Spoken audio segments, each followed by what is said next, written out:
Hello అండి. ఈ మధ్య ఇన్‌స్టా గాని, యూట్యూబ్ గాని ఓపెన్ చేస్తే చాలు అన్ని కుకింగ్ వీడియోసే కనిపిస్తున్నాయి మరి నాకు. మళ్ళీ నన్ను ఏమన్నా వంట మాస్టర్ అనుకుందో, పెద్ద చెఫ్ అనుకుందో యూట్యూబు. ఈ ఎగ్ పఫ్ వీడియో ఒకటే కంటికి కనిపిస్తుందన్నమాట. సర్లే ట్రై చేద్దాం. యూట్యూబ్ కోరిక ఎందుకు కాదనాలి? మనం చేయాలనేసే కదా మనకు చూపిస్తుంది. సర్లే మనం కూడా స్టార్ట్ చేద్దామని నేనైతే స్టార్ట్ చేసేసాను. అదేనండి ఎగ్ పఫ్.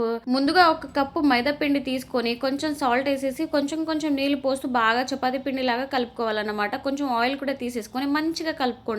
సమోసాలు క్రంచీగా, టేస్టీగా రావాలంటే పిండిలోనే ఉంటుంది చూడండి. పిండి ఎంత మంచిగా కలిపితే అంత మంచిగొస్తాయి. మీరు అయితే మర్చిపోకండి. పిండిని బాగా కలిపేసి పక్కన పెట్టేసేయండి. నెక్స్ట్ అయితే స్టఫింగ్ కోసం అయితే ఆనియన్స్ ఫ్రై చేసుకోండి. ఆనియన్స్‌ని ఇలా పెద్ద పెద్ద స్లైసెస్ లాగా కట్ చేసేసుకొని ధనియా పౌడర్, గరం మసాలా, చాట్ మసాలా, కొంచెం ఉప్పు అండ్ పసుపు, కారం వేసేసి ఫ్రై చేసేసుకోండి. కొంచెం కొత్తిమీర ఉంటే కూడా కొత్తిమీర యాడ్ చేసుకోవచ్చు. కొంచెం నీళ్ళు వేసి అది బాగా ఉడికించుకోండి. నెక్స్ట్ అయితే ఇంకా చపాతీ చేసేసుకుందాం. పీట ఎందుకో ఇలా ఖరాబ్ అవుతుందండి. వాడాలా వద్దా డౌటొస్తుంది. ఇంకా అడుగుతున్నా మీకే చూపిస్తున్నాను. కొంచెం ఎవరికైనా తెలిస్తే కామెంట్ చేయండి. మంచి పీట కావాలి, ఎవ్వరి దగ్గర లేని పీట కావాలనేసి ఊరంతా వెతికి లాస్ట్‌కి ఎగ్జిబిషన్‌లో తీసుకున్నాను. తీరా చూస్తే 1 మంత్‌కే ఇలా అవుతుందన్నమాట. నేను వాడను కూడా వాడను. ఎందుకో పీట ఇలా అవుతుంది. మంచి క్వాలిటీది టేకుది అని చెప్పారు. తీరా చూస్తే ఇది అన్నమాట దాని పరిస్థితి. సర్లే అది వదిలేయండి. కానీ చపాతీ అయితే పెద్దగా చేసుకున్న తర్వాత నేను వీడియోలో చూపిస్తున్న విధంగా ఇలా అయితే ఫోల్డ్ చేసేసుకోండి. ఇలా ఫోల్డ్ చేసుకొని మళ్ళీ మడతలు పెట్టేసి ఇలా 1, 2, 3, 4 ఇలా మడతలు పెట్టేసి మళ్ళీ పిండి పెట్టేసి మళ్ళీ చపాతీ చేసేసుకోవాలి. వీడియోలో చేస్తున్న విధంగా చేసుకోండి. చాలా బాగుంటుంది. నాకు నవ్వొస్తుంది చెప్పాలంటే ఇక్కడ. ప్రాసెస్ కొంచెం ఎక్కువగా ఉంటది ఎగ్ పఫ్‌కి. కానీ అర్థం చేసుకుంటే చాలా ఈజీ ప్రాసెస్ అండి. అండ్ చాలా యమ్మీగా, టేస్టీగా కూడా చాలా బావుంటుంది. నాకెందుకో బాగా నవ్వొస్తుంది ఈ వీడియోలో. ఎందుకో మరి నాకు అర్థం అవ్వట్లేదు. అండ్ ఇక్కడైతే ఇంకా చపాతీ అయిపోయింది కదా! మంచిగా మడతలు పెట్టేసి ఇంకోసారి చపాతీ చేసుకున్నాం కదా! నెక్స్ట్ అయితే ఇలా స్క్వేర్ షేప్ లాగా కట్ చేసేసుకోండి. నేను చాలా వీడియోస్ చూసి నాకు నచ్చినట్టు చేస్తున్నాను. మీరైతే చాలా వీడియోస్ చూసి కూడా చేయొచ్చు. నా వీడియో నచ్చకపోతే వేరే వీడియోస్ కూడా చూసి చేసుకోండి. నాకేం పర్వాలేదు. కానీ చేసుకొని మాత్రం తినండి. టేస్ట్ అయితే చాలా బాగుంది. బయట తిని ఆ బల్లులు, పురుగులు ఉండే ఎగ్ పఫ్‌లు తినడం కన్నా ఇంట్లో చేసుకొని తింటే చాలా మంచిది నా ఒపీనియన్. అండ్ ముందుగా అయితే మనం ఉడికించుకున్న స్టఫ్ ఉంది కదా! అదైతే ఇలా పెట్టేసుకోండి. 4 పీసెస్ చేసుకున్నాను. అందులో ఇలా కొంచెం కొంచెం పెట్టేసి అండ్ ఫస్ట్ నేను గుడ్లు కూడా ఉడికించి పక్కన పెట్టుకున్నాను. అది గుడ్లు కూడా పొట్టు తీసేసి 4 పీసెస్ లాగా అయితే కట్ చేసుకోండి. ఇప్పుడు ఇలా నేను వీడియోలో చూపిస్తున్న విధంగా అయితే పెట్టేసుకోండన్నమాట. అసలు చూడడానికే చాలా టెంప్టింగ్‌గా ఉంది కదా! నాకైతే చాలా నచ్చింది. నిజం చెప్తున్నాను చాలా బాగొచ్చింది.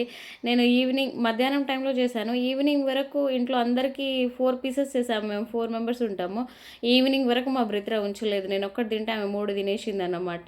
ఇంట్లో ఇంకెవరికీ ఎగ్ పఫ్ టేస్ట్ చూపియలేదు. మేమిద్దరమే తినేసాము. ఈ వీడియో కనుక మా ఇంట్లో వాళ్ళు చూసారే అనుకోండి, ఇద్దరే చేసుకొని తిన్నారు కదా దొంగల్లాగా, అసలు ఎవరికి పెడుతున్నారు ఇంతగానం చేసి అని అంటారు. నిజం చెప్పాలంటే బ్రిత్ర ఒక్కటి అది ఇయ్యడానికి కూడా చాలా కింద మీద తనలాడింది నాకు.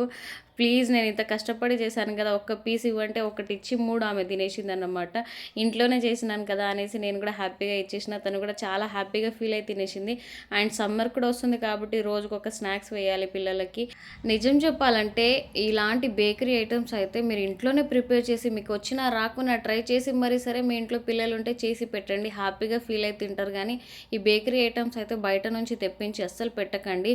బయట అయితే అస్సలు హైజీనిక్గా ఉండదన్నమాట. ఎప్పటిది పడితే అప్పుడు చేసి ఎట్లనో పెడతారు.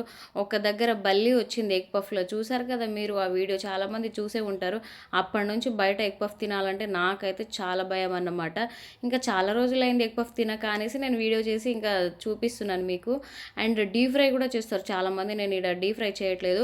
డీప్ ఫ్రై చేస్తే ఏంటంటే ఆయిల్ చాలా పడుతుంది. మిగిలిన ఆయిల్ అయితే ఇంకా వేస్ట్ లాగా అది పక్కన పెట్టేస్తాం కదా, అలా కాకుండా కొంచెమే ఆయిల్ వేసేసుకోండి. కర్రీకి సరిపడంత ఆయిల్ అయితే సరిపోతుంది.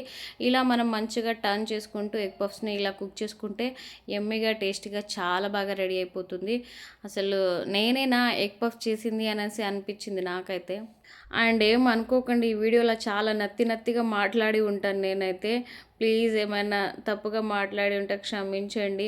అండ్ ప్లీజ్ మన ఛానల్ ఫస్ట్ టైం ఎవరైనా చూస్తున్నట్లయితే ప్లీజ్ లైక్ చేసి, షేర్ చేసి, సబ్స్క్రైబ్ చేసుకోండి. ప్లీజ్ ఫ్రెండ్స్ నన్ను సపోర్ట్ చేయండి. చాలామంది వీడియోస్ చూస్తున్నారబ్బా! కానీ అసలు లైక్ చేయడానికి ఎందుకు బరువవుతుందో నాకైతే అర్థం అవ్వట్లేదన్నమాట. అండ్ ఇలా నేను వీడియోలో చూపిస్తున్న విధంగా అయితే టర్న్ చేసేసుకోండి. చాలా మంచిగా పొంగుతున్నాయి. అసలు నేను ఎక్కువ ఆయిల్ ఏయకున్నా సరే అవి పొంగుతున్నాయన్నమాట. ఇంకా సైడ్స్‌కి కొంచెం ఫ్రై అవ్వదు. మనం కొంచెం స్పూన్‌తోని అడ్జస్ట్ చేస్తూ ఫ్రై చేసుకుంటే యమ్మీ ఎగ్ పఫ్స్ అయితే రెడీ అన్నమాట. చూడండి బయటవి కూడా ఇంత టేస్ట్